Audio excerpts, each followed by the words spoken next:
வாரத்தில் நாம் தியானிக்க போகிறதான தியானம் சிலருக்கு ஆசீர்வாதமாக இருக்கும், சிலருக்கு அது கஷ்டமாக இருக்கும்.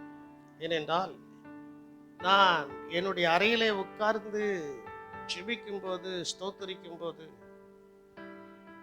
என்னுடைய பிள்ளையினுடைய வீட்டில் எனக்கு கொடுக்கப்பட்ட அறையில உட்கார்ந்து ஸ்தோத்தரித்து ஜெபித்து வேதத்தை வாசிக்கும் போது அநேக குடும்பங்களை குறித்து நான் சிந்திக்க ஆரம்பித்தேன். ஆண்டவரே, ஏன் அவருடைய வாழ்க்கையில ஒரு உயர்வு இல்லாமல் அடிக்கு மேல அடி, கஷ்டத்துக்கு மேல கஷ்டம், துன்பத்துக்கு மேல துன்பம், வறுமைக்கு மேல வறுமை.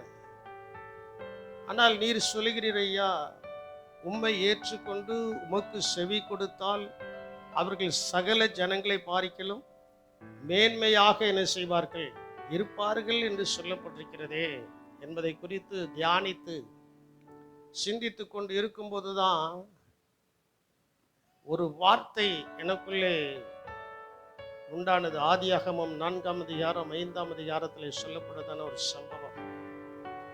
அதுல இருந்து தேவனுடைய வார்த்தையை நான் எடுக்கும்போது, எது தேவனால் அங்கீகரிக்கப்படும் காணிக்கை? எல்லாரும் காணிக்கைகளை கொடுக்கிறோம், தசமபாகம் கொடுக்கிறோம். ஆனால் அது தேவனால் அங்கீகரிக்கப்படுகிறதா? அது தேவனால் அங்கீகரிக்கப்படுகிறதா என்பதை நாம் தியானிக்க வேண்டும். காணிக்கை என்பது தேவ சமூகத்திலிருந்து விதைப்பது. காணிக்கை என்பது தேவ சமூகத்திலிருந்து விதைக்கிறதான நான் சில ஊழியங்களுக்கு சில காரியங்களை கொடுத்து விட்டு அனுப்பிவிட்டு நான் ஜெபிக்கிறதான ஒரு ஜெபம் என்னவென்றால், ஆண்டவரே, நீர் எனக்கு தந்ததை இந்த ஊழியத்தில் நான் விதைத்திருக்கிறேன், நான் அறுக்க எனக்கு என்ன செய்யும், பலன் தார். அல்லேலூயா. அதே போல வாரம் நாம் இந்த இடத்தில் வந்து விதைக்கிறோம், வாரம் இந்த இடத்தில் வந்து நாம் என்ன செய்கிறோம், விதைக்கிறோம். ஆனால் அறுக்க வேண்டும், பலன்களை என்ன செய்ய வேண்டும், சேகரிக்க வேண்டும். அள்ளி தூவும் விதைகளை சுமந்து கொண்டு போகிறவன் அழுது கொண்டு என்ன செய்கிறான், போகிறான். அதன் அரிகளை சுமந்து கொண்டு வருகிறவன் எப்படி வருகிறான், கம்பீரத்தோடு வருகிறான். அதே போல ஒருவேளை நாம் அவிதமான கஷ்டத்துக்குள்ள இருக்கலாம், ஆண்டவருடைய சமூகத்துல வந்து கண்ணீரோடு விதைத்திருக்கலாம். கண்ணீரோடு விதைக்கப்பட்ட நம்முடைய வருமானம் அது கம்பீரமாய் மாற வேண்டும். அல்லேலூயா. கம்பீரமாய் என்ன செய்யணும், மாறணும். இதை மனதில் வைத்து ஜெபித்து கொண்டே இருந்தேன். பல மாதங்களாக, பல நாட்களாக, பல குடும்பங்களுக்காக ஜெபித்து கொண்டு இருக்கும்போது, இந்த வாரத்தில் எனக்கு தனிப்பட்டதான நேரங்கள், வேற எந்த ஒரு காரியத்தையும் செய்யாதபடிக்கு தனிப்பட்ட நேரங்கள் அதிகமாய் கிடைத்ததுனால தியானிக்க ஆரம்பித்தேன். தியானிக்கும் போது தேவன் சில காரியங்களை எனக்கு வெளிப்படுத்தினார். வேத வசனத்தில் இருந்து வாசியுங்கள். 2 கொரிந்தியரின் புஸ்தகம் 9ஆம் அதிகாரம் 6வது 7வது வசனத்துல நாம் பார்க்கும்போது அங்கே சொல்லப்பட்டிருக்கிறது, பின்னும் நான் சொல்லுகிறது என்னவெனில் சிறுக விதைக்கிறவன் சிறுக அறுப்பான், பெருக விதைக்கிறவன் பெருக அறுப்பான். அவனவன் விசனமாயும் அல்ல கட்டாயமாயும் அல்ல தன் மனதில் நியமித்தபடியே கொடுக்க கடவன். உற்சாகமாய் கொடுக்கிறவனிடத்தில் கர்த்தர் பிரியமாய் இருக்கிறார். அல்லேலூயா, அல்லேலூயா. உற்சாகமாய் கொடுக்கிறவர்களிடத்தில் 2 கொரிந்தியரின் புஸ்தகம் 9ஆம் அதிகாரம் 6-7 வசனங்களை நான் பார்க்கும்போது, சிறுக விதைக்கிறவன் சிறுக அறுப்பான், பெருக விதைக்கிறவன் பெருக என்ன செய்வான், அறுப்பான். அவனவன் விசனமாயும் அல்ல கட்டாயமாயும் அல்ல தன் மனதில் நியமித்தபடியாரமே கொடுக்க கடவன். உற்சாகமாய், அதை விசனத்தோடு கொடுக்க கூடாது, கட்டாயமாய் நான் கொடுக்கணுங்கிறதுல கொடுக்க கூடாது. அது சந்தோஷமாய், உற்சாகமாய்னா என்ன அர்த்தம், சந்தோஷமாய் மன மகிழ்ச்சியாய் ஆண்டவருக்கு வந்து கொடுக்கும்போது தேவன் அதை அங்கீகரிக்கிறார். தேவன் அதை என்ன செய்கிறார், அங்கீகரிக்கிறார். அவர் அங்கீகரிக்க வேண்டும். நம்முடைய வருமானங்களை கர்த்தர் அங்கீகரிக்கும் போதுதான் தேவனுடைய ஆசீர்வாதங்கள் உண்டாகும். அல்லேலூயா. அப்படி தேவனுடைய ஆசீர்வாதங்கள் உண்டாவதற்கு கர்த்தர் நமக்கு நிறைய வாசல்களை திறந்து நம்மை ஆசீர்வதிக்கிறார். அவைகளில் நம்ம உண்மையாயிருக்கிறோமா?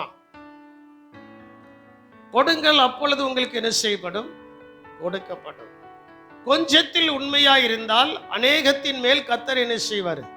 அதிகாரி ஆக்குவார். இதுதான் தேவனுடைய வார்த்தை. நம்ம கொஞ்சத்துல நமக்கு தேவன் கொடுக்கிறதான கொஞ்சம் அமௌண்ட்ல நம்ம உண்மையா இருந்தால் அநேகத்தின் மேல் கர்த்தர் என்ன செய்வாரா? அதிகாரியாக மாற்றுவார். 5 பெற்றான், 5 வைத்து 10 சம்பாதிக்கும் போது அந்த எஜமான் சொல்கிறான், நீர் 10 பட்டணங்களுக்கு அதிகாரியா என்ன செய்ய இரு. என் அன்பு தேவனுடைய ஜனமே, தேவனுடைய பிள்ளைகளே, தேவன் எதிர்பார்க்கிறதுன காரியம் அதுதான். இன்னொரு காரியம் என்னவென்றால், அதாவது மற்றவருடைய காரியத்தில் நாம் உண்மையா இருக்க வேண்டும். கொடுக்கிறதான நாம் மற்றவர்கள் நிறைய உங்ககிட்ட கொடுத்து வச்சிருக்கலாம். கொடுத்து வச்சிருக்கிறத நம்ம செலவழிச்சிட்டு அப்புறம் தாரண்டு சொல்லக்கூடாது. அப்புறம் தாரண்டு என்ன செய்யக்கூடாது சொல்ல. இதே சபையில் இருக்கிற ஒரு சிலருடைய ஏடிஎம் கார்டு எங்க கிட்ட தான் இருக்கு. ஏடிஎம் கார்டு எங்க கிட்ட தான் இருக்கு. ஆனா அதை நாங்க தொடமாட்டோம். அதை நாங்க என்ன செய்ய மாட்டோம், தொடமாட்டோம். எங்களுக்கு ஒரு ஃபோன் பண்ணுவாங்க, என்னுடைய அக்கௌண்ட்ல இவ்வளவு ரூபாய் போடும்போது நீ கூட்டு போவாங்க, எடுக்கும் போது நீ கூட்டு போவாங்க. இவ்வளவு ரூபாய் இருக்கு, கொஞ்சம் எடுத்தாங்க அப்படிங்கும் போது எடுத்து என்ன செய்கிறோம், கொடுக்கிறோம். அந்த நம்பர் எனக்கு தெரியும். எதற்காக சொல்லுன்னா, பிறருடைய காரியத்தில் நாம் உண்மையா இருக்கும்போது தான் ஆண்டவர் நம்ம என்ன செய்வார் சொல்ல மாட்டேங்களா? 5 பைசாவிலையும் நீங்கள் உண்மையா இருக்கணும். உங்ககிட்ட யாராவது கொடுத்து வச்சிருக்காங்கன்னா, சரி அவங்க கேட்கும்போது கொடுத்துடலாம் அப்படி நீங்க செலவழிச்சிட்டீங்கன்னா அவங்க கேட்கும்போது நமக்கு என்ன செய்யாது, இருக்காது. அப்படிப்பட்டவங்க தான் சொல்லுவாங்க, நான் நாளைக்கு தாரேன், கொஞ்சம் பொறுத்துருங்கன்ட்டு. அது பிரச்சனைக்குரியதான ஒரு காரியமாய் மாறி. ஏன்னா அவங்க நம்மளை நம்பி கொடுத்திருக்கிறாங்க. நம்பி கொடுக்கப்பட்டதில்ல, நாம் உண்மையாய் என்ன செய்ய வேண்டும், இருக்க வேண்டும். ஐயனால என் 51 கொஞ்சத்துல ஆண்டவர் நமக்கு துறைகிற கொஞ்சத்துல நாம் உண்மையா இருக்கும்போது அநேக ஆசீர்வாதங்களை தேவ கரத்திலிருந்து நாம் பெறுகிறோம். அப்படி என்றால் நாம் எப்படி கொடுக்க வேண்டுமா? யாத்ராகமத்தின் புஸ்தகம் 25ஆம் அதிகாரம் 2வது வசனத்தையும் 1 நாளாகமம் 29ஆம் அதிகாரம் 5வது வசனத்தை நீங்கள் வாசிக்கும் போது, இஸ்ரவேல் புத்திரர் எனக்கு காணிக்கையை கொண்டு வரும்படி அவர்களுக்கு சொல்லு, மனப்பூர்வமாய் உற்சாகத்துடன் கொடுப்பவன் எவனோ அவனிடத்தில் எனக்கு காணிக்கை வாங்கு என்றார். ஆண்டவர் சொல்றாரு, இஸ்ரவேல் புத்திரர் எனக்கு காணிக்கைகளை கொண்டு வரும்படி அவரிடத்தில் என்ன செய்ய சொல்லு, மனப்பூர்வமாய் உற்சாகமாய் கொண்டு வருகிற இடத்தில் காணிக்கைகளை என்ன செய்ய வாங்க.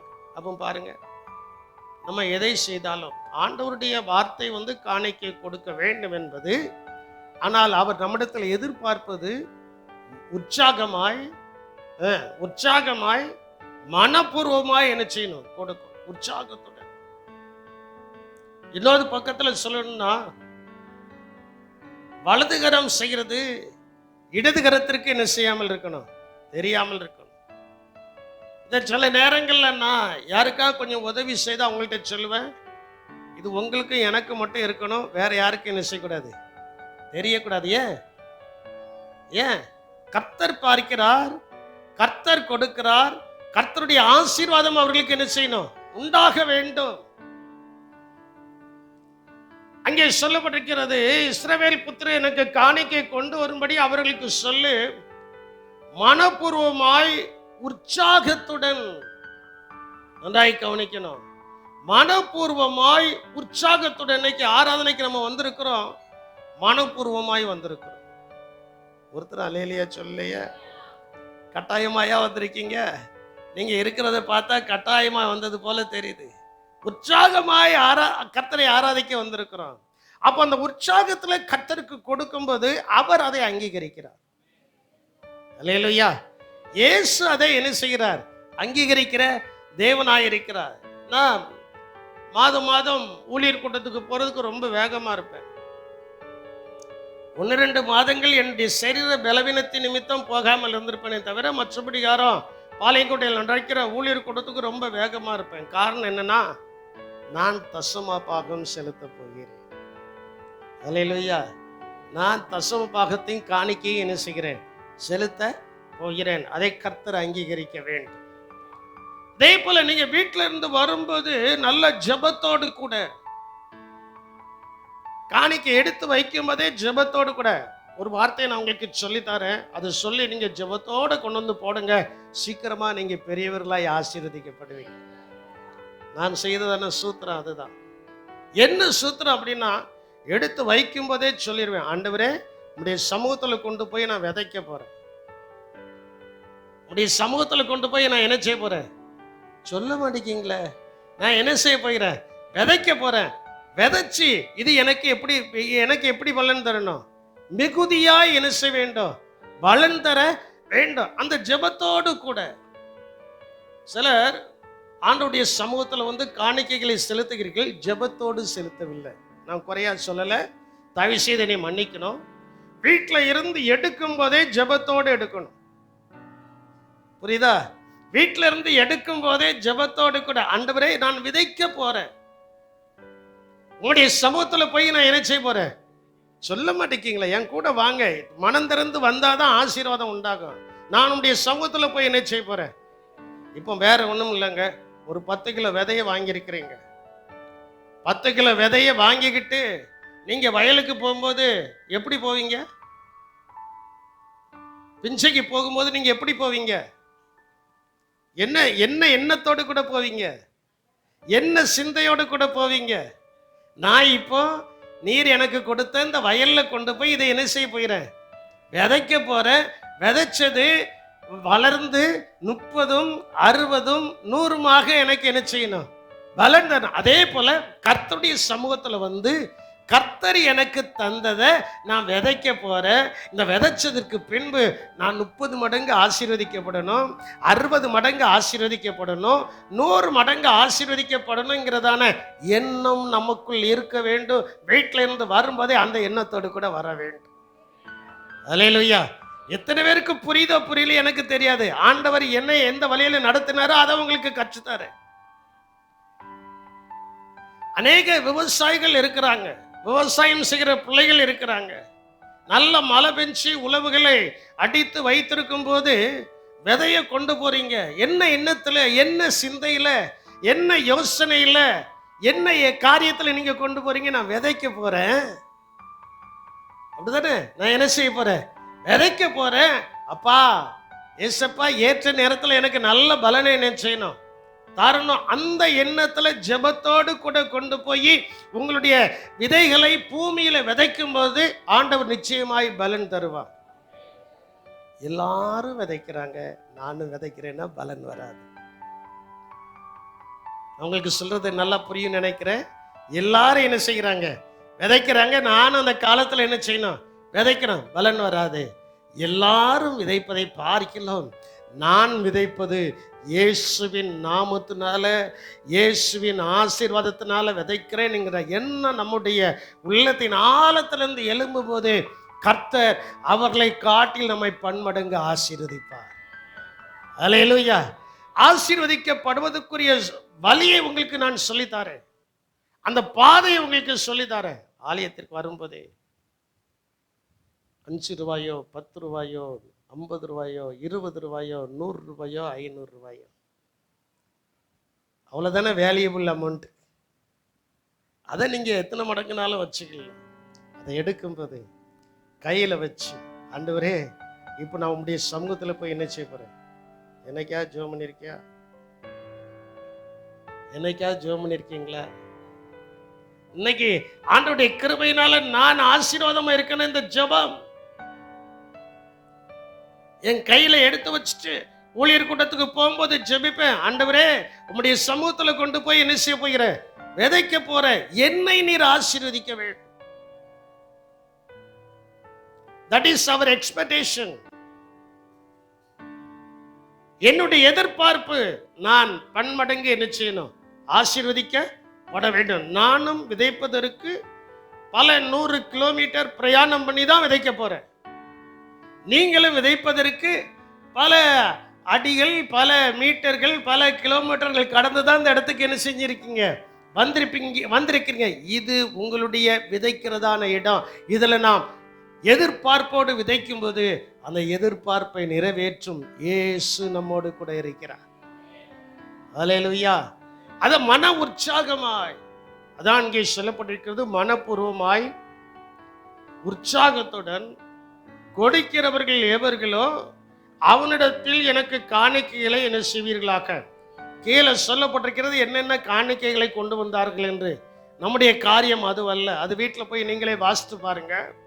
அந்த 25ஆம் அதிகாரம் 2வது வசனத்திற்கு கீழே இஸ்ரவேல் ஜனங்கள் என்னென்ன காணிக்கைகளை கொண்டு வந்தார்கள் என்று சொல்லப்பட்டிருக்கிறது. இருக்கட்டும், இன்னொரு வசனத்தை கூட வாசியுங்கள். 1 நாளாகமத்தின் புஸ்தகம் 29ஆம் அதிகாரம் 5வது வசனத்தை நீங்கள் வாசிக்கும் போது அங்கே சொல்லப்பட்டிருக்கிறது, இப்போதும் உங்களில் இன்றைய தினம் கர்த்தருக்கு தன் கை காணிக்கைகளை செலுத்த மனப்பூர்வமானவர்கள் யார் என்றார். எதை? தன் கை காணிக்கைகளை செலுத்த. அதனுடைய அர்த்தம் என்னன்னா, கடன் வாங்கி செலுத்தக்கூடாது. ஆண்டவருக்கு கடன் வாங்கி கொடுக்கணும்னு அவசியமே இல்லை. இருக்கிறத அந்த ஏழை விதவை அதைத்தான் செய்தார். ஏழை விதவை அதைத்தான் செய்தார். தான் கையில எது இருந்துச்சோ, தன் கையில எது இருந்துச்சோ, ஐயோ எல்லாரும் பார்ப்பாங்களே, காணிக்கை போடுகிறதை யாரும் பார்க்க மாட்டாங்க, பரிசுத்த ஆவியின் தேவன் மட்டும்தான் பார்ப்பார். அல்லேலூயா. யார் பாப்பா? ஆவியான தேவன் மட்டும்தான் பார்ப்பார், வேற யாரும் பார்க்க மாட்டாங்க. நானும் கூட பார்க்க மாட்டேன். எனக்கு அந்த வேலை அல்ல, ஆவியானவர் பார்த்து கொண்டு இருக்கிறார். தன் கை காணிக்கைகளை கொண்டு வந்து மனப்பூர்வமாய் கொண்டு வருகிறவர்கள் யார் என்று கேட்டால் அதற்கு கீழே சொல்லப்பட்டிருக்கிறது, பிரபுக்கள், ஜனங்கள் எல்லாரும் மனப்பூர்வமாய் கொண்டு வந்து என்ன செய்தார்களா, செலுத்தினார்கள் என்று சொல்லப்பட்டிருக்கிறது. அப்போ ஒன்று, நாம் ஆசீர்வதிக்கப்பட அல்லட்டால் நம்முடைய காணிக்கைகள் அங்கீகரிக்கப்பட மனப்பூர்வமாய் உற்சாகமாய் கொடுக்க வேண்டும். 2வது, சுத்தமான காணிக்கை கொடுக்க வேண்டும். பைபிள் அப்படி இருக்கு. மல்கியா எழுதின தீர்க்கதரிசன புஸ்தகம் 1ஆம் அதிகாரம் 11வது வசனம், பழைய ஏற்பாட்டில் கடைசி புஸ்தகம். மல்கியா 1ஆம் அதிகாரம் 11வது வசனத்துல, சூரியன் உதிக்கிற திசை தொடங்கி அது அஸ்தமிக்கிற திசை வரைக்கும் என் நாமம் ஜாதிகளுக்குள்ளே மகத்துவமாய் இருக்கும். எல்லா இடங்களிலும் என் நாமத்திற்கு தூபமும் சுத்தமான காணிக்கையும் செலுத்தப்படும். என்ன காணிக்கை சொல்லுங்க? என்ன காணிக்கை? சுத்தமான காணிக்கையும் செலுத்தப்படும். என் நாமம் ஜாதிகளுக்குள்ளே மகத்துவமாய் இருக்கும் என்று சேனைகளின் கர்த்தர் சொல்கிறார். அதுல நான் எடுத்திருக்கிற பாயிண்ட் என்னன்னா, நாம் செலுத்துகிறதான காணிக்கை சுத்தமா என்ன செய்யணும் இருக்கும். அதான் நான் உங்ககிட்ட சொன்னேன், கடன் வாங்கி செலுத்தக்கூடாது. வேற இடத்துல இரவல் வாங்கி, நான் ஆலயத்துக்கு போறேன் நீங்க கொடுங்க நான் அப்புறம் தாரேன்ட்டு வாங்கி செலுத்தக்கூடாது. அதுக்கு பின்னால ஒரு வசனம் இருக்கு. நம்மை ஆண்டவர் ஆசீர்வதித்திருக்கிறார். ஆண்டவர் என்ன செஞ்சிருக்கிறார்? ஆசீர்வதித்திருக்கிறார். எத்தனையோ ஆயிரங்களை, எத்தனையோ 500க்களை, எத்தனையோ 100க்களை, எத்தனையோ 10க்களை நாம் எதிர்பாராமல் நம்முடைய வீட்டிற்கு தேவன் ஊழியர்களை அனுப்பும் போது கொடுத்திருக்கிறோம், சபையில வரும்போது கொடுத்திருக்கிறோம். ஆனா அதற்குரிய ஆசீர்வாதம் நமக்கு வந்திருக்கிறதா? அதைத்தான் நான் இப்ப உங்க முன்னால வைக்கிறதான பாயிண்ட். அதற்குரிய ஆசீர்வாதம் வர வேண்டும். ஆசீர்வாதம் வருவதற்கு நாம் கொடுப்பது சுத்தமா இருக்கு. நாம் கொடுப்பது எப்படி இருக்கணும்? எப்படி இருக்கணும்? சுத்தமா இருக்கு. சிலர் எங்களுக்கு பாசி பயிறு, அது என்னது பெரும்பயிரா, தட்டப்பயிறு, மல்லி, வத்தல், உளுந்து இவையெல்லாம் கொண்டு வந்து கொடுப்பாங்க. சொல்லியே கொடுப்பாங்க. இது சுத்தமாய் படைக்கப்பட்டதான பயிர், நவதானியங்கள், சுத்தம் செய்யப்பட்டது. இது என்ன செய்யப்பட்டது? சொல்ல மாட்டேங்குது. இது என்ன செய்யப்பட்டது? சுத்தம். அதே மாதிரியே நம்முடைய காணிக்கையும் சுத்தமா இருக்கும். பாவங்கள் செய்துவிட்டு, அக்கிரமங்கள் செய்துவிட்டு, தேவனுக்கு விரோதமான காரியங்களை செய்துவிட்டு நாம் காணிக்கை செலுத்தினால் அது அங்கீகரிக்கப்படாது. அதற்கு முன்பு ஆண்டவருடைய சமூகத்தில் முழங்கால் படிட்டு நம்மை சுத்திகரிக்க வேண்டும். சொல்ல மாட்டேங்களே, எல்லாருக்கும் கொஞ்சம் கஷ்டமா இருக்கும், இருந்தாலும் பரவாயில்லை, நம்மை சுத்திகரிக்கணும். முழங்கால் படிட்டு, ஆண்டவரே நான் தெரிந்தோ தெரியாமலோ செய்த எல்லா குற்றங்களையும் என்னை விட்டு மன்னித்து விடும் என்று சொல்லி ஜெபித்து தன்னை சுத்திகரித்து கொண்டு ஆண்டவருடைய சமூகத்தில் வந்து செலுத்தும் போது தேவன் அதை அங்கீகரிப்பார். அல்லேலூயா. தேவன் அந்த கையை பார்க்கிறார். இருதயத்தில் சுத்தமுள்ளவர்கள் பாக்கியவான்கள், அவர்கள் தேவனை என்ன செய்வார்கள்? தரிசிப்பார்கள். அந்த சுத்தத்தை தேவன் எதிர்பார்க்கிறார். தேவன் என்ன செய்கிறாரு? எதிர்பார்க்கிறார். இன்னைக்கு இருக்கிறதான சூழ்நிலைமைகள்ல பரலோகத்துக்கு யார் போவா யார் போக மாட்டான்னு சொல்ல முடியல. சிட்டிகள்ல போய் நீங்க பாருங்க, அவங்க வருத வரத்தை, அவங்க போறதான போக்கு, அவங்களுடைய வேகம், அவங்களுடைய இதெல்லாம் நீங்க சிந்திக்கும் போது கொஞ்சம் யோசிக்கக்கூடிய காரியமா இருக்கிறது. ஏனென்றால் மனுஷகுமாரன் வருகிற நாட்கள்ல இப்படி எல்லாம் நடக்கும் என்று வேதம் என்ன செய்கிறது? சொல்லுகிற ஜனங்கள் அவர்கள் சுகபோகமாய் வாழுவதற்கு, ஜனங்கள் தன் தேவைகள் சந்திக்கப்படுவதற்கு என்ன செய்ய வேண்டும் அதை செய்கிறார்கள். கர்த்தர் தான் என்னை ஆசீர்வதிக்கும் தேவன் என்பதை புரிந்து கொள்ளாமல் வாழுகிறார்கள். யார் தான் நம்மை ஆசீர்வதிக்கணும்? யார் தான் நம்மை ஆசீர்வதிக்கணும்? தேவன் தாங்க.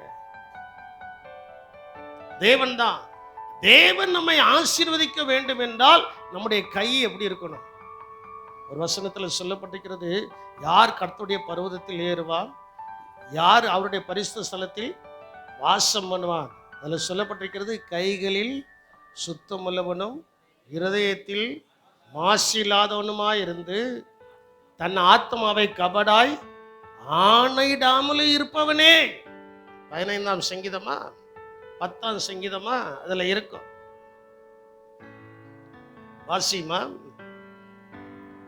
எடுத்துட்டியா? யார் உம்முடைய கூடாரத்தில் தங்குவா? யார் உம்முடைய கூடாரத்தில் தங்குவா? யார் உம்முடைய பரிசுத்த பர்வதத்தில் நிலைத்திருப்பான்? உத்தமனாய் நடந்து நீதியை நடப்பித்து மனதார சத்தியத்தை பேசுகிறவன் தானே. அவன் தன் நாவினால் புறங்கூறாமலும் தன் தோழனுக்கு தீங்கு செய்யாமலும் எடுக்காமலும் இருக்கிறான். தீர்ப்பானவன் கர்த்தருக்கு பயந்தவர்களே என்ன செய்கிறான்? கனம் பண்ணுகிறான். இன்னும் சொல்லப்பட்டிருக்கிறது, கைகளில் சுத்தம் உள்ளவன். நீ வாசிக்கிறது 10ஆம் அதிகாரமா 15ஆம் அதிகாரமா? 24 சொல்லப்பட்டிருக்கிறது, தன் கைகளில் சுத்தம் உள்ளவர், இருதயத்தில் மாசு இல்லாதவன். நம்ம ஆண்டவருக்கு ஒன்றை செய்ய போகிறோம்னா கை சுத்தம். இன்னைக்கு நான் ஏசாயா 5ஆம் அதிகாரத்தை வாசிக்கும் போது அதுல சில 5 ஐயோக்களை குறித்து சொல்லப்பட்டிருக்கிறது. 5 ஐயோக்களை குறித்து சொல்லப்பட்டிருந்துச்சு. நான் யோசித்தேன், நம்முடைய கை சுத்தமா இருக்கு. அசுத்த கையோட சாப்பிட்டதுக்கு விரும்புவோமா? நம்முடைய கை எப்படி இருக்கணும்? சுத்தமா. ஆண்டவருக்கு நம்முடைய கையால ஒரு காணிக்கையை கொடுக்கும் போது சுத்தமான கையாலே நம்முடைய காணிக்கைகள் என்ன செய்யப்பட வேண்டும்? கொடுக்க வேண்டும். சரி, 3வது, அந்த காணிக்கை எதிலிருந்து கொடுக்கணும் அப்படின்னா, ஆண்டவர் நம்மை ஆசீர்வதித்ததிலிருந்து. எதிலிருந்து சொல்லுங்க? ஆண்டவர் நம்மை ஆசீர்வதித்ததிலிருந்து. உபாகமம் 16ஆம் அதிகாரம் 17வது வசனத்துல சொல்லப்பட்டிருக்கிறது. சில காரியத்தை மட்டும் சொல்லி நான் முடித்து விடுகிறேன்.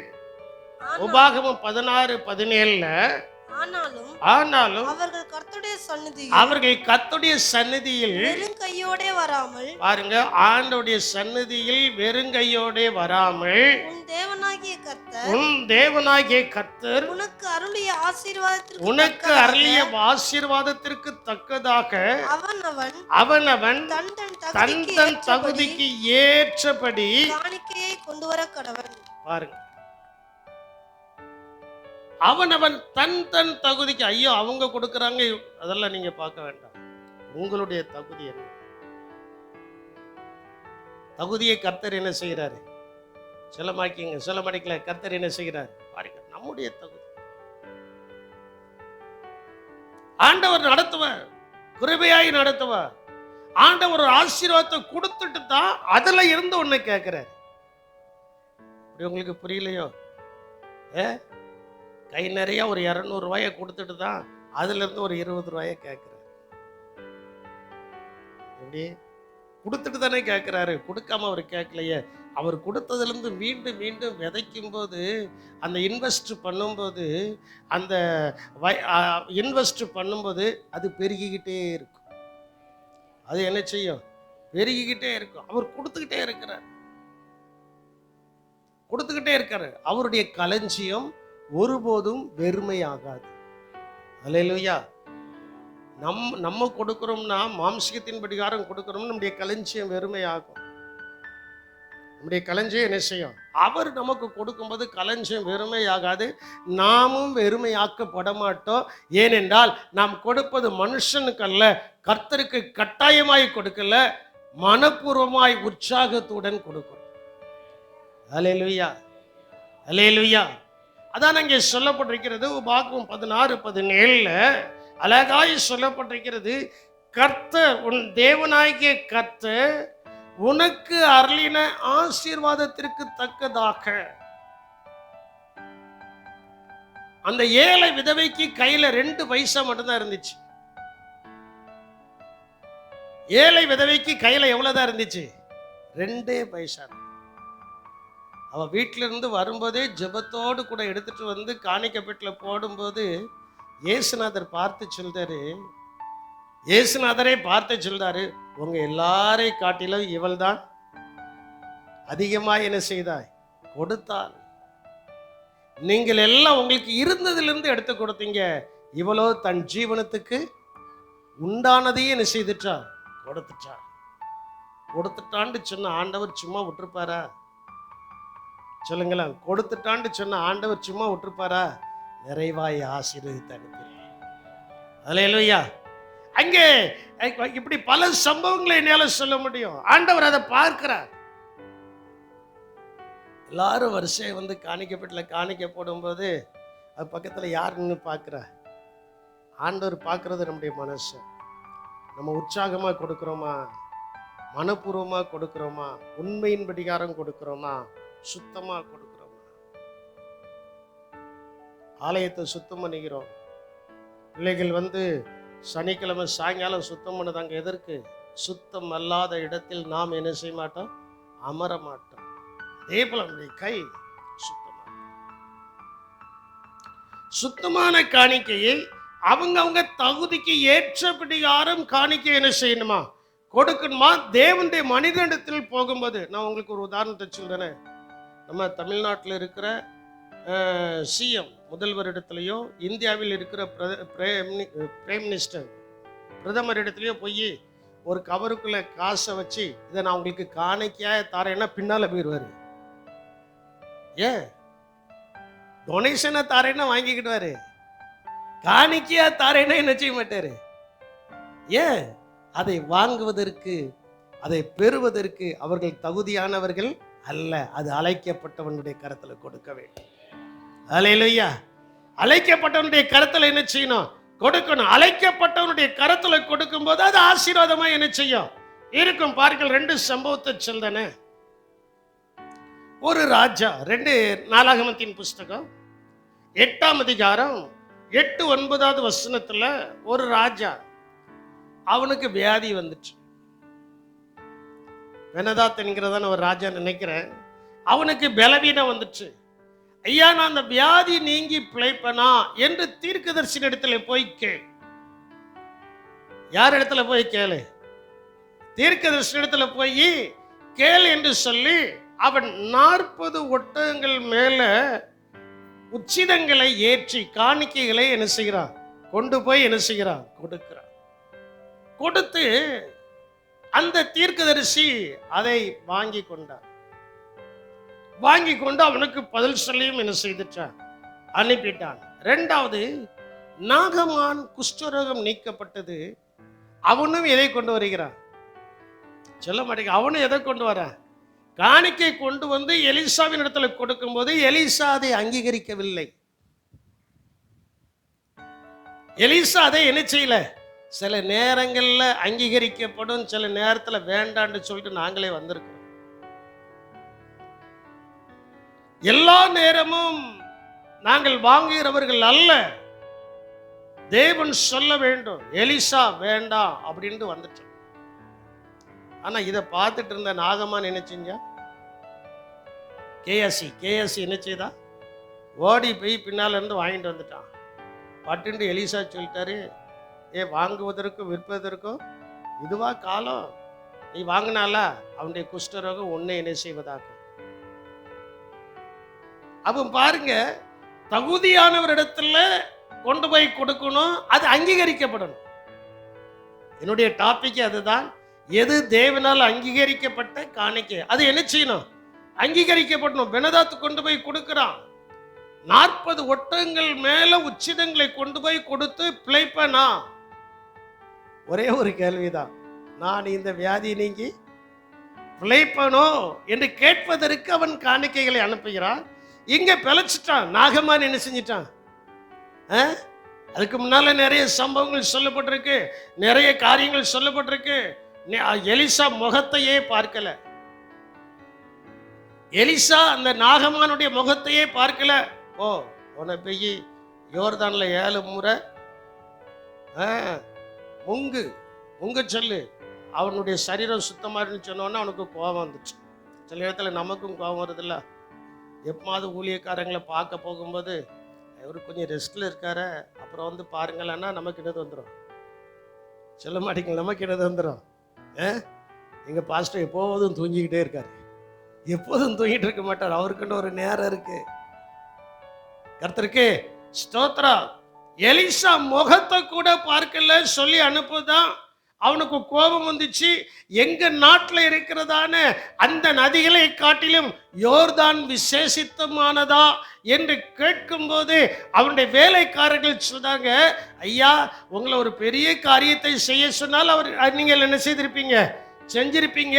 சின்ன போய் மூழ்கும். அவனுக்கு சுகம் உண்டாக வேண்டும் என்றால் யோர்தானில் போய் முங்க வேண்டும். அதே போல நமக்கு சுகம் உண்டாக வேண்டும் என்றால் கர்த்தருடைய சமூகத்தில் வந்து பரிசுத்த ஆவியில் மூழ்க வேண்டும். அல்லேலூயா. பரிசுத்த ஆவியினால என்ன செய்யணும்? மூழ்கணும். ஆவியில் நிறைந்து ஜெபிக்கணும். ஆவி நிறைவோடு கூட என்ன செய்யணும்? இருக்க வேண்டும். 3வது ஒரு சம்பவத்தை சொல்லுத. கழுதை காணாம போயிட்டு. என்னது காணாம போயிட்டு? கழுதை காணாம. 1 சாமுவேலின் புஸ்தகம் 8ஆம் அதிகாரத்துல கழுதை காணாம போயிட்டு. 9ஆம் அதிகாரத்துல கழுதை காணாம போயிட்டு. எல்லா இடத்துலையும் தேடி பார்த்தாச்சு.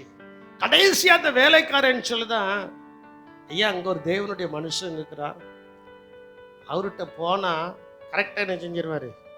சொல்லிடுவாரு. அவர்கிட்ட போவோம்.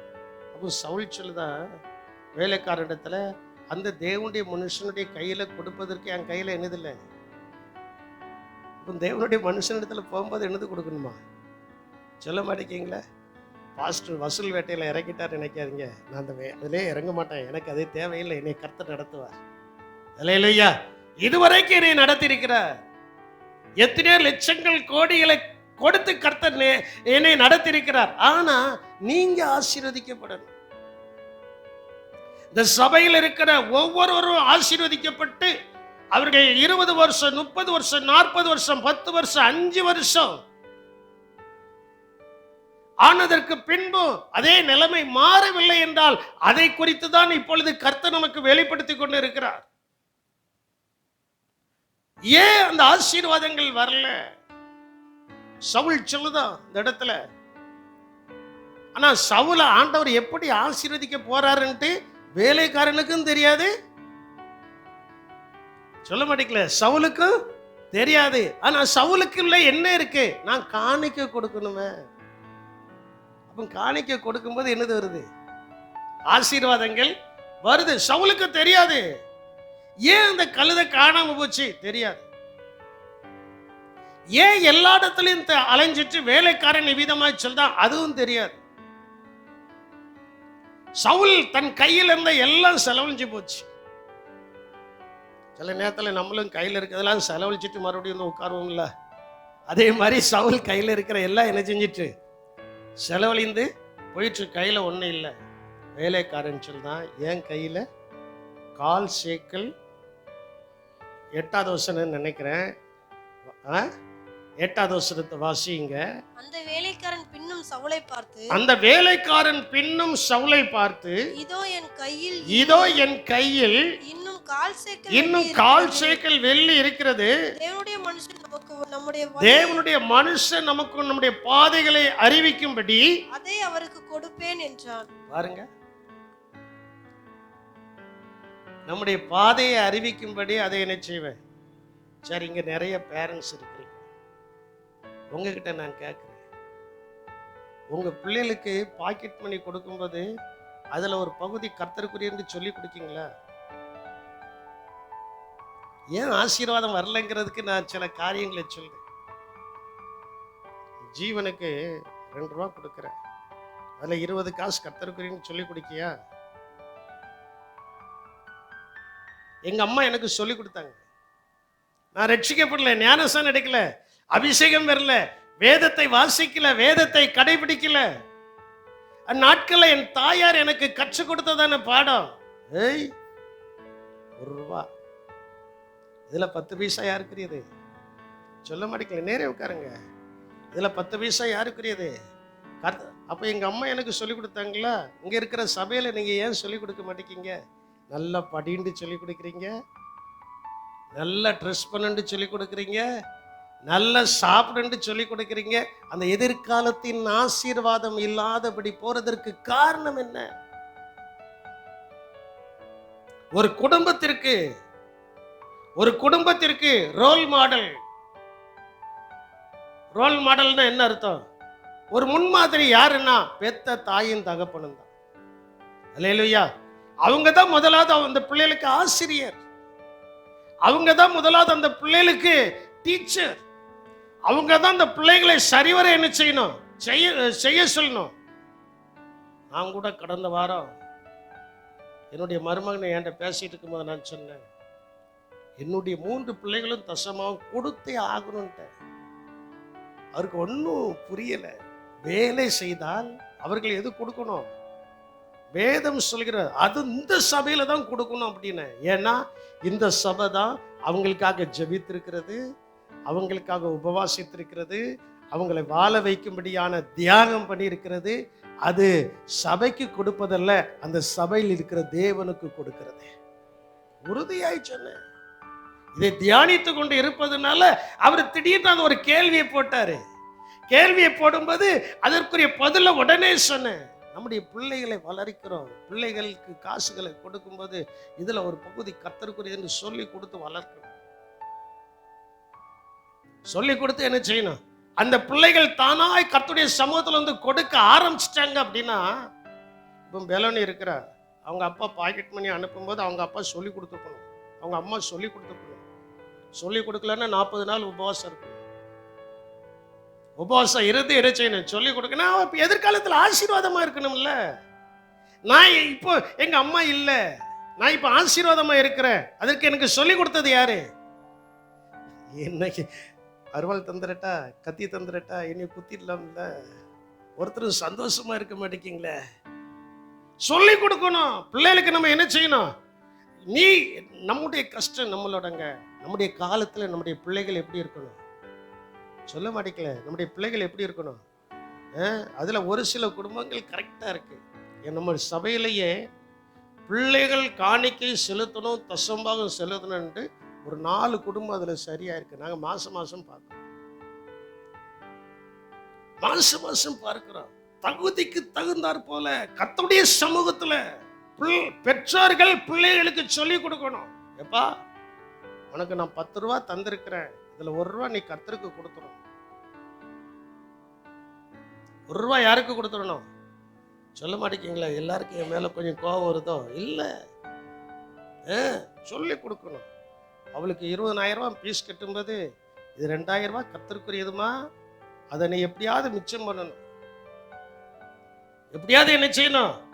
அந்த 2,000 ரூபாய் மிச்சம் வரக்கூடிய அளவுக்கு நீ ஜெபம் பண்ணா அந்த மிச்சத்தை கர்த்தர் தருவாரு. அதை கர்த்தருக்காக என்ன செஞ்சிடணும்? கொடுத்துடணும். எங்க அம்மா 1 ரூபா தான் கொடுத்துட்டு போவாங்க. இந்த காலத்துல யாருக்காவது 1 ரூபா கொடுத்தாச்சுன்னா, ஈவன் நம்ம பஸ்ல போகும்போது வாங்கும்போது சிலர் வராங்களா, 1 ரூபா கொடுத்தா நம்ம மூஞ்சில எரிஞ்சிருவாங்க. அப்படிப்பட்டது அந்த காலத்துல, அது விலை உயர்ந்தது. அந்த நாட்கள் அந்த 1 ரூபாய் இப்ப இருக்கிற 1000 ரூபாய்க்கு சமம். அந்த 1 ரூபாயில நல்ல ஜாமான்கள் வாங்கிட்டு வந்துடலாம். இப்போ 1000 ரூபாய் கொண்டு போனாலும் என்னது வாங்க முடிய மாட்டேங்குது. ஆமா, எங்க அம்மா எனக்கு சொல்லி கொடுத்த பாடம். பெற்றோர்களே, உங்க கண்ணு முன்னால உங்க பிள்ளைகள் ஆசீர்வாதமா இருக்கணும்னா you have to teach your children. உங்களுடைய பிள்ளைகளுக்கு நீங்கள் என்ன செய்யணும்? போதிக்க வேண்டும். அவங்களுக்கு சொல்லி கொடுக்கணும். எப்பா, நம்ம கஷ்டம் நம்மளோட இருக்கட்டும். எங்க அம்மா நல்ல கை நிறைய காசு வச்சுட்டா எனக்கு 1 ரூபா கொடுத்து சொல்லிட்டு போனாங்க. இல்ல, அவங்களே எவ்வளவு கஷ்டப்பட்டாங்கன்னு எனக்கு தெரியும். அதாவது 10 பக்கம் நெல்லு குத்துனாதான் காப்படி அரிசி சம்பளம். அந்த கஷ்டத்தின் மத்தியில எனக்கு கற்றுக் கொடுத்ததான பாடம், அதை நான் ஆண்டவருக்காக மனப்பூர்வமாய் செய்ததுனால என்னுடைய நாட்கள்ல நான் ஆசீர்வாதமா இருக்கிற பிள்ளைகளையும் கர்த்தர் ஆசீர்வதித்துக் கொண்டு இருக்கிறார். நீங்கள் அதை செய்யுங்க. நீங்கள் அதை என்ன செய்யுங்க? ராசுக்குட்டியும் சின்ன பிரின்ஸ் இருக்கிறா, சொல்லி கொடுக்கும். சிறு வயதிலிருந்து கர்த்தருக்கு கொடுக்கணுங்கிற பாடத்தை அவங்களுக்கு சொல்லி கொடுத்தாச்சுன்னா அவங்க பெரிய ஆசீர்வாதமாய் மாறி விடுவார்கள். அல்லேலூயா. அவங்க பெரியவர்களா என்ன செய்வாங்க? மாறுவாங்க. நல்ல கை நிறைய அவங்களுடைய வருமானம் இருக்கும். நமக்கும் மனதார கொடுப்பார்கள். கர்த்தருக்கு மனப்பூர்வமாய் அவர்கள் கொடுக்கிறதுனால நமக்கும் பெற்றோர்களுக்கும் அவர்கள் மனப்பூர்வமாய் என்ன செய்வார்கள்? கொடுப்பார்கள். நாம் இந்த பாடத்தை அவர்களுக்கு சொல்லிக் கொடுக்கலன்னா, நம்ம டீச்சர் இருக்கிறாங்க. டீச்சர்ஸ் ஸ்கூல்ல முடிஞ்சு போகும்போது என்ன பாடம் கொடுக்குறாங்க? என்ன பாடம்? வீட்டு பாடம். அதுவும் சில ஸ்கூல்ல டைரி போட்டு டைரியில எழுதி கொடுத்துருந்தாங்க. அந்த வீட்டு பாடத்தை மறுநாள் வரும்போது என்ன செஞ்சிருக்கணும்? செஞ்சிருக்கணும். செய்யலைன்னா அந்த பிள்ளைக்கு என்னது உண்டு? பனிஷ்மெண்ட் உண்டு. அதை கண்டினியூவா செய்யாம போனா மறுபடியும் பேரண்ட்ஸை கூப்பிட்டு என்ன செய்தாங்க? சொல்ல மாட்டேங்களா? நான் சொல்றது உண்மையா பொய்யா? பேரண்ட்ஸை கூப்பிட்டு என்ன செய்தாங்க? அப்போ ஒரு உலகத்தின் கல்விக்கே பொறுப்பாளர்கள் பெற்றோர் என்று ஆசிரியர்கள் சொல்லும்போது, ஆவிக்குரிய ஜீவியத்தில் அவர்கள் வளர்வதற்கு, அவர்கள் ஆசீர்வதிக்கப்படுவதற்கு யார் பொறுப்பு? பெற்றோர்கள் தான் பொறுப்பு. அவர்களை சரியாய் வளர்க்கணும். வசனத்தை படிக்க வைக்கணும், வேதத்தை வாசிக்க வைக்கணும், பள்ளிக்கூடத்திற்கு போகும்போது ஜெபிக்க வைக்கணும். பள்ளிக்கூடத்துக்கு போகும்போது என்ன செய்யணும்? ஜெபித்துட்டு தான் போகணும். அவர்கள் எக்ஸாம் எழுத போறாங்களா, அவங்கள ஜெபிக்க வைக்கணும். ஜெபம் பண்ணிட்டு போய் எழுது, ஜெபம் பண்ணு. அந்த முக்கியத்துவத்தை நம்முடைய பிள்ளைகளுக்கு நாம் கற்றுக் கொடுக்கும் போது அந்த பிள்ளைகள் நம்முடைய கண்களுக்கு முன்பு ஊதாரியாய் வளராது, அக்கிரமக்காரியாய் வளராது, சீர்கெட்டவர்களாய் வளர மாட்டார்கள். காரணம், சிறு வயதிலிருந்தே கர்த்தருக்கு அவர்கள் விதைக்கிறபடினால் அந்த விதையானது அவருடைய காலத்துல பெரிய ஆசீர்வாதத்தை கொண்டு வரும். அல்லேலூயா. அதற்கு ஒரு உதாரணத்தை நான் சொல்றேன். போஸ்ட் ஆபீஸ்ல பொன்மகன் திட்டம் இருக்கு. அப்படிதானே? கேள்விப்பட்டிருக்கீங்களா? திட்டம் இருக்கு. புரியல? செல்வ மகள், எனக்கு அது தெரியல. பார்த்தீங்களா? நம்ம காலத்துக்கு அப்புறம்லாம் வந்திருக்கு. செல்வ மகன்கிற திட்டம் என்ன செஞ்சிருக்கு? இருக்கு. அந்த திட்டத்தை சிலர் என்ன செய்தாங்க? அந்த திட்டத்துக்கு சிலர் போடுறது 100 ரூபா. நல்லா என்னை கவனிக்கணும். சிலர் போடுறது எவ்வளவு? 100 ரூபா. 100 ரூபாயா போட்டு பெரியவன் ஆன பிறகு சொல்லுங்க, 18 வயசு வரைக்கும் அதுல இருந்து எடுக்க முடியாது. அப்படிதான் நினைக்கிறேன். 18 வயசு வரைக்கும் அதுல இருந்து எடுக்க முடியாது. 18 வயசுக்கு அப்புறம் அதை எடுத்தா அவங்களுக்கு ஒரு பெரிய தொகை என்ன செய்கிறது கிடைக்கும். அப்போ இதெல்லாம் அவங்க எதுல இருந்து கற்றுக்கொண்டாங்கன்னா வேதத்திலிருந்து கற்றுக்கொள்கிறார். வேதம் தான் எல்லாத்துக்கும் மாதிரியா இருக்கிறது. ஆனா விசுவாசிகளை நாம் அதை கற்றுக்கொள்ளல. நாம் அதை என்ன செய்யல, கற்றுக்கொள்ளல. நான் உங்களுக்கு ஸ்ட்ராங்கா சொல்றேன், பெற்றோர்களாகிய நீங்கள் உங்களுடைய பிள்ளைகளுக்கு இந்த பாடத்தை கற்றுக் கொடுக்கும் போது அந்த பிள்ளைகள் நம்முடைய கண்கள் காண உயர்ந்த ஸ்தானத்திற்கு செல்வார்கள். இதை ஆமோதிக்கிறவங்க மட்டும் 2 கரங்களையும் உயர்த்தி கொஞ்ச நேரம் கர்த்தரை ஸ்தோத்திரம் பண்ணுங்க பார்ப்போம். இதுவரைக்கும் நீங்க செய்யல, ஆனா இன்னையிலிருந்து நான் செய்வேன்னு சொல்றவங்க மட்டும் 2 கரங்களையும் உயர்த்தி, ஒருவேளை நீங்க சொல்லி செய்யல அப்படின்னா நீங்க நல்ல ஜெபம் பண்ணுங்க. அவனா தானா செய்ய ஆரம்பிச்சிருவாங்க. அவளா தானா செய்ய ஆரம்பிச்சிருவார்கள். நல்ல கரங்களை உயர்த்தி, நான் இந்த திட்டத்தின் கீழே என்னுடைய பெற்றோருக்கு நான் கீழ்ப்படுவேன், பெற்றோர்கள் சொல்கிறதை நான் செய்வேன், எதிர்காலத்தில் நான் ஆசீர்வாதமாய் இருக்க வேண்டும். அன்பின் ரட்சகரே அவ்விதமாய் நடத்தும்.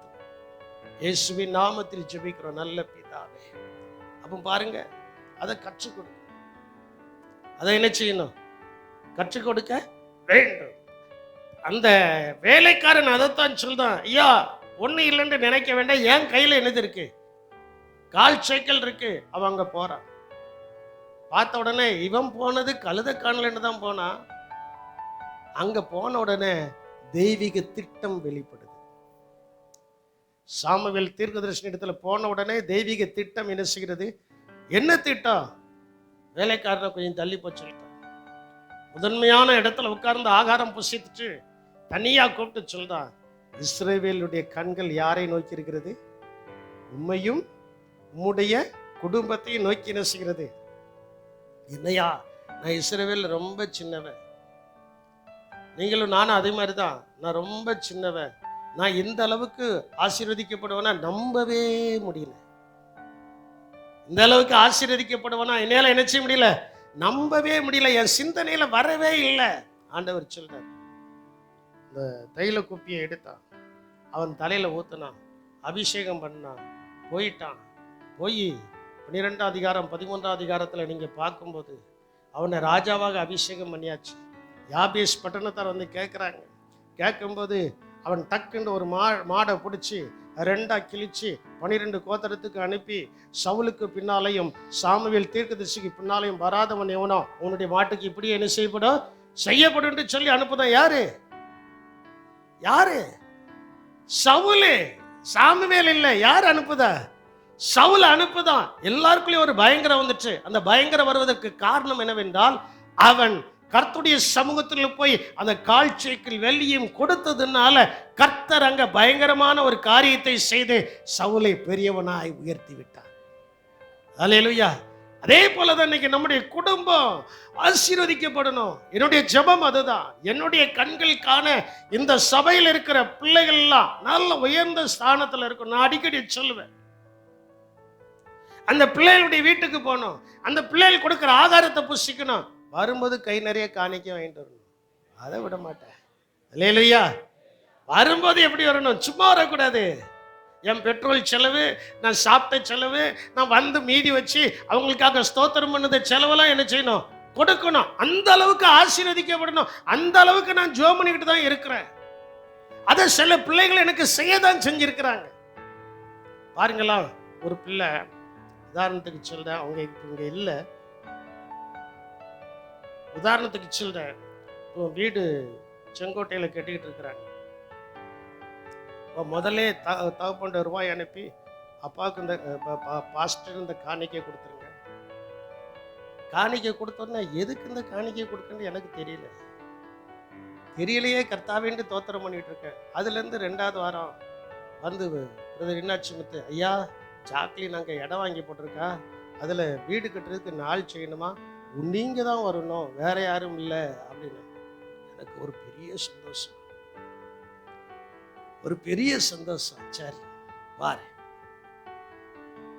அப்போ ஐயா இந்த வாரம் போமா? இல்ல, நான் தான் தேதி சொல்லுவேன். ஒரு தேதியை சொன்னேன். சொல்லப்பட்ட தேதியில நேரே போனோம். என் கார்ல தான் போனோம். நான் தான் டிரைவிங் பண்ணேன். எனக்கு போற வழியில நல்ல சாப்பாடு வாங்கி கொடுத்தாரு.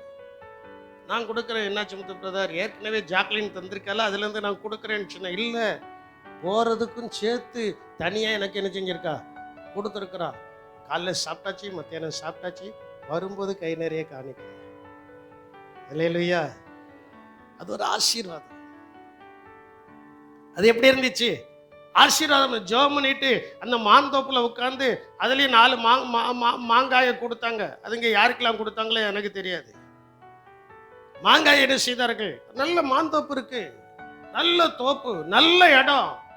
அதுலதான் இப்ப என்னாச்சு முத்து அங்க கிடந்து கஷ்டப்பட்டு இருக்கிறாரு. வேலையை செஞ்சுட்டு என்ன செய்தாரு இருக்கிறாரு. இனி அடுத்தாப்புல எப்பவும் கூப்பிட போறாங்களோ தெரியாது, ஆனா கூப்பிடுவார்.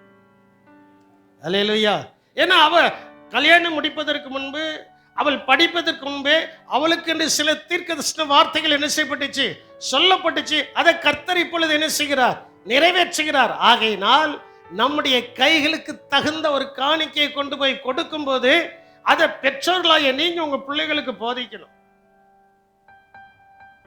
நாம் சரியா இருக்கணும், அடுத்தப்புல நம்முடைய பிள்ளைகளையும் சரியா இருக்க என்ன செய்யணும், வைக்கணும். அந்த பயபக்தி சிறு வயதிலிருந்தே என்ன செய்ய வேண்டும், வர வேண்டும். அப்படி என்றால் நம்ம எல்லாருமே காணிக்கைகளை கொடுக்கிறோம். வீண் காணிக்கைகளை கர்த்தருடைய சமூகத்தில் கொண்டு வரக்கூடாது. அது தேவனுக்கு அருவருப்பாய் இருக்கிறது. ஏசாயா 1:13 சொல்லப்பட்டிருக்கிறது, இனி வீண் காணிக்கைகளை கொண்டு வர வேண்டாம், தூவம் காட்டுதல் எனக்கு அருவருப்பாய் இருக்கிறது. நீங்கள் அக்கிரமத்தோட ஆசரிக்கிற மாத பிறப்பையும் ஓய்வு நாளையும் சபை கூட்டத்தையும் நான் இனி சகிக்க மாட்டேன். வீண் காணிக்கையில எல்லாரும் கொடுக்கறாங்க, நானும் இல்ல.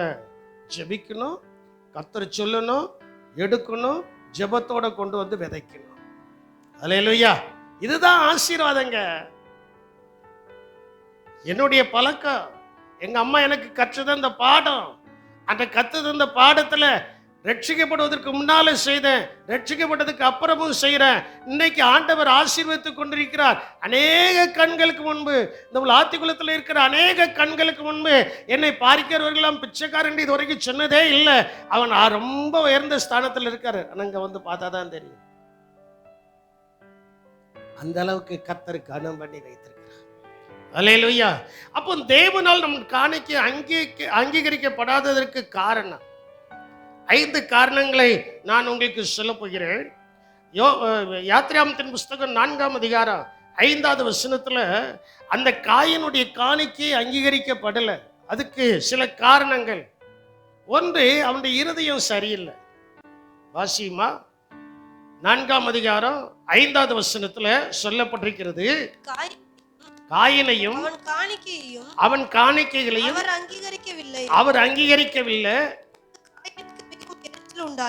காயனுக்கு மிகவும் எரிச்சல் உண்டாகி அவனுடைய இருதயம் சரியில்லை.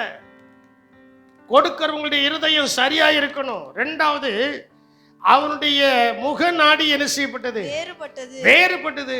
முகநாடி கொடுக்கிறவங்க முகநாடி வேறுபடக்கூடாது. நம்ம கர்த்தருக்கு கொண்டு போய் கொடுக்கிறோம். ஒரே ஒரு காரியத்தை மட்டும் சொல்ற, பாஸ்டருக்காக கொடுக்கிறோம்னு நினைச்சா நீங்க நீ கொடுக்காதீங்க. கர்த்தருக்காக கொடுக்கிறோம்னு கொடுத்தா கொடுங்க. அல்லேலூயா. உறுதியாய் சொல்கிறேன். நீங்க மற்ற இடத்துக்கும் போகும்போது மனுஷனுக்காக கொடுக்கிறோம் என்பதற்காக அல்ல, கர்த்தருக்காக கொடுக்கிறோம் என்கிற எண்ணம் வரும்போதுதான் கர்த்தர் நம்மை என்ன செய்வாரு, ஆசீர்வதிப்பார். கொடுக்கிறவங்களுடைய இருதயம் சரியில்லாமல் இருக்கக்கூடாது, முகநாடி என்ன செய்யக்கூடாது, வேறுபடக்கூடாது, எரிச்சல் உண்டாக்கக்கூடாது. அந்த நான் சொல்ற காரியம் அந்த வசனத்துல இருக்கும். எரிச்சல் என்ன செய்யக்கூடாது, உண்டாகக்கூடாது.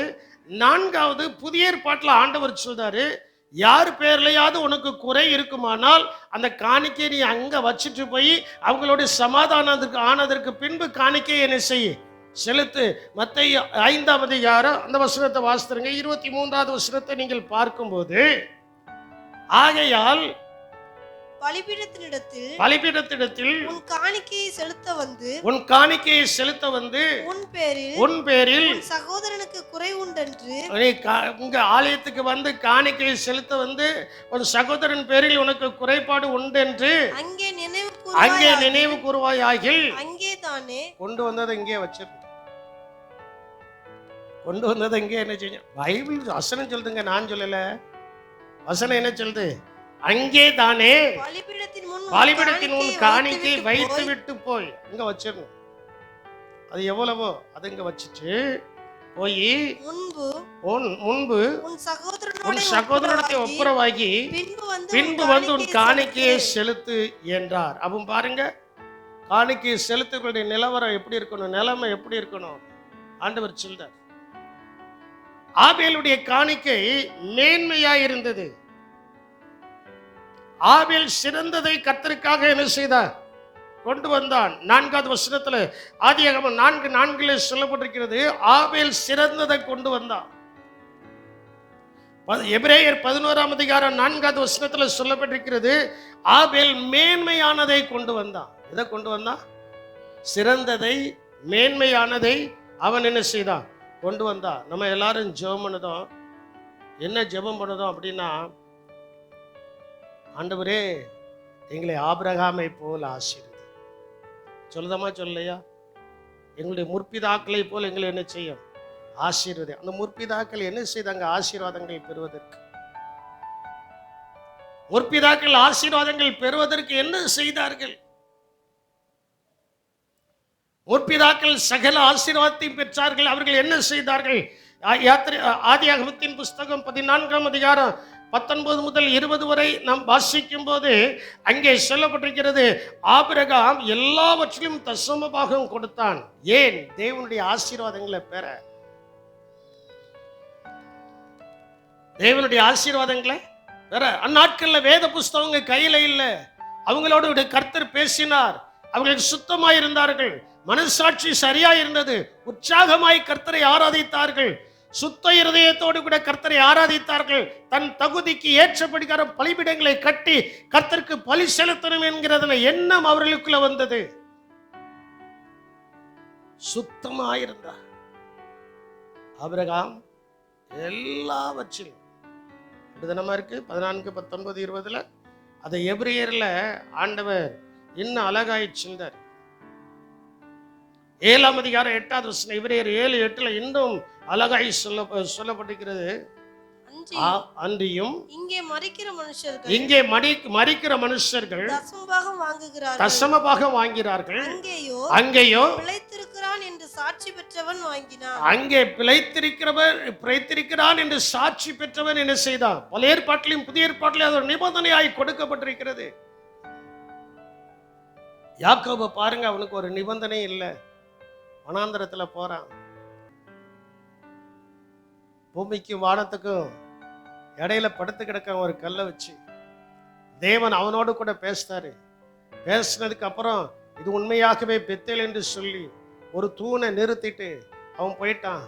போகும்போது சொல்றான், தேவரீர் என்னை சுகத்தோடு கொண்டு வர பண்ணுவீர் என்றால், தேவரீர் என்னை சுகத்தோடு வர பண்ணுவீர் என்றால் நீரே என் தேவனாய் இருப்பீர். தேவரீர் எனக்கு தர எல்லாவற்றிலும் உனக்கு என்ன செய்வேன். யாருங்க உனக்கு சொல்லி கொடுத்தா? கர்த்தர். அதே போல தேவனுடைய வார்த்தையை நான் உங்களுக்கு சொல்றேன். உங்களுடைய பிள்ளைகளுக்கு நீங்கள் மாதிரியாய் மாறிவிட்டால், உங்களுடைய பிள்ளைகளுக்கு நீங்க டீச் பண்ணி உங்க பிள்ளைகள் அதை செய்ய ஆரம்பிச்சு விட்டா, உங்களுடைய குடும்பம் சீக்கிரமாய் வேகமாய் அநேக காரியங்களை சுமந்திருப்பதற்கு கர்த்தர் உதவி செய்ய போகிறார். அல்லேலூயா. அதற்கு நாம் நம்முடைய குடும்பத்தில் சரியா இருக்க வேண்டும். தசமபாகம் காணிக்கை எடுக்கும்போது 2 பேரும் சேர்ந்து ஜெபித்து எடுக்க வேண்டும். கர்த்தருடைய சமூகத்துக்கு வரும்போது ஆண்டவருடைய சமூகத்துல, ஆண்டவரே உம்முடைய சமூகத்துல போய் நான் விதைக்க போகிறேன், இது எனக்கு 30, 60, 100 பலன் தர வேண்டும் என்கிற ஜெப சிந்தனையோடு கூட வரும்போது ஆண்டவர் பலன் தருவார். எல்லாரும் முழங்கால் படிடுவோம். தேவனை நோக்கி பார்ப்போமா? நீங்க இந்த நிலைமையில இருப்பது தேவனுடைய சித்தம் அல்ல. நீங்கள் ஆசீர்வதிக்கப்பட வேண்டும். நான் ஆசீர்வதிக்கப்பட வேண்டும். ஒரு நிமிடம், ஒரு சில நிமிடங்கள் மாத்திரம் ஆண்டவருடைய சமூகம். ஆண்டவரே, நான் ஆசீர்வதிக்கப்பட வேண்டும். ஒருவேளை இந்த காரியத்துல நீங்கள் உண்மையற்றவர்களாக இருந்திருந்தால் இன்னைக்கு ஆண்டவருடைய சமூகத்துல, ஆண்டவரே, என் பிள்ளைகளுக்கு நான் கற்பித்து கொடுக்காதது என்னுடைய தவறு, ஆனால் இனி நான் கற்பித்து கொடுப்பேன், கற்பித்து கொடுப்பேன். நான் செய்யாமல் இருந்ததும் தப்பு, நான் இனி சரியா இருப்பேன். பல பாரங்கள் ஊழியக்காரனை அமுக்குகிறது. ஆண்டவரே, இத்தனை வருடமாய் உம்மை ஆராதிக்கிறார்களே, இவ்வளவு காலமாய் உம்மை சேவிக்கிறார்களே, அவர்களுக்கு நீர் கொடுக்கிற ஆசீர்வாதங்கள் என்ன?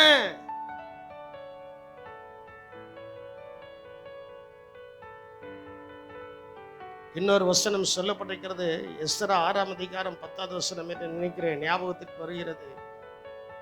அந்த அகஸ்வேரு ராஜா ஏன் காணிக்கை செலுத்த வேண்டும் என்று சொல்கிறான் என்றால், நானும் என் குமாரனும் தீர்க்காயுசோடு கூட வாழ்வதற்கு, நல்ல சுகம்பலன் உண்டாவதற்கு என்று அந்த எஸ்றா 6ஆம் அதிகாரம் 10வது வசனத்திலே சொல்லப்பட்டிருக்கிறது. என் அன்பு தேவனுடைய சனமே, இன்னைக்கு நம்ம எப்படி இருக்கோம்? இன்னைக்கு நம்ம எப்படி இருக்கிறோம்? என்னுடைய தாயார் எனக்கு கற்றுக் கொடுத்த அந்த சிறிய பாடம் அன்றையிலிருந்து ஆண்டவருடைய சமூகத்தில் விதைக்க ஆரம்பித்ததுனால இன்னைக்கு ஆண்டவர் நிறைவான பலனை தருகிறார். நாம் சரியாய் விதைத்தால் ஏற்ற நேரத்தில் மழை பெய்யும், ஏற்ற நேரத்தில் விளைச்சல் உண்டாகும். களைகளை கர்த்தர் பிடுங்கி தூட போட்டு விடுவார். நிறைந்த மேனியுடையவர்களாய் ஜீவிப்போம். விசுவாசிக்கிறவர்கள் மட்டும் 2 கரங்களை உயர்த்தி கர்த்தரை ஸ்தோத்திரம் பண்ணுங்க பார்ப்போம். ஹல்லேலூயா. உம்மை ஸ்தோத்திரிக்கிற கர்த்தாவே, உமக்கு ஸ்தோத்திரம். எங்கள் கிருபையும் இரக்கம் நிறைந்த எங்கள் அன்பின் ரட்சகரே, ஆண்டவரே, இனி நாங்கள் வெறும் கையோட அல்ல, வெறுமையானவர்களாய் அல்ல, உம்முடைய சமூகத்தில் வரும்போதே, வீட்டிலிருந்தே ஜெபித்து நாங்கள் உமக்கு கொண்டு வரும்போது, ஆண்டவரே, குடும்பமாய் ஜெபித்து நாங்கள் உமக்கு கொண்டு வரும்போது, ஆண்டவரே, பூரண இருதயத்தோடு கூட, முழு மனதோடு கூட, உற்சாகத்தோடு கூட, கைகள் சுத்தத்தோடு கூட, ஆண்டவரே, நீர் எங்களுக்கு தந்தவைகளில் இருந்து, ஆண்டவர் எங்களுடைய தகுதிக்கு ஏற்றாற் போல நாங்கள் கொண்டு வரும்போது